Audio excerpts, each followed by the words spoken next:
কাঁচা আম শেষ হওয়ার আগে বাসায় একবার হলেও এই আমের মোরব্বাটি ট্রাই করে দেখবেন। খেতে কিন্তু অসাধারণ লাগবে, আর রোদে দেওয়ার কোনো ঝামেলাও নেই।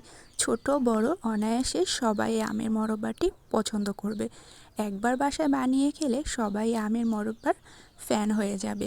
তো আজকে আমি আপনাদের সাথে সেটাই শেয়ার করব, কিভাবে আমি আমের মোরব্বা বানিয়েছিলাম।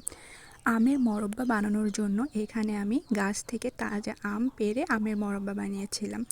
একটা বিষয় লক্ষ্য রাখবেন, যখন আপনারা আমের মোরব্বা বানাবেন তখন আমের আঠিটা যেন ভিতরে শক্ত হয়। কারণ আমের মোরব্বা বানাতে হলে আমের আঠিটা যদি ভিতরে শক্ত হয় তাহলে খেতেও ভালো লাগবে, আর আচার বানানোর সময় এইটা গলে যাবে না। তো আজকে আমি এটাই শেয়ার করব আপনাদের সাথে। আমি আমগুলো কেটে পানিতে ভিজিয়ে নিয়েছিলাম।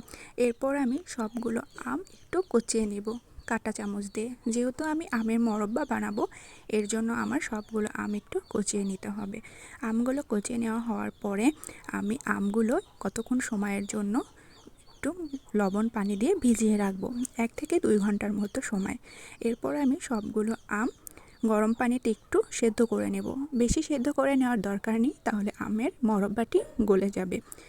এরপর আমি আমগুলো দেখতে পাচ্ছেন সেদ্ধ করে নিয়েছিলাম। এরপর আমি একটা শিরা তৈরি করব।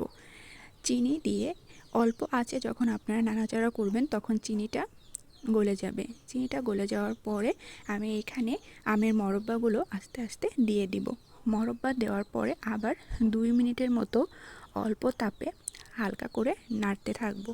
যখন দেখবেন চিনিটা গলে গিয়েছে আর একটার সাথে আমের সাথে আঠার মতো লেগে আছে, তখন বুঝবেন মোরব্বাটি হয়ে গেছে।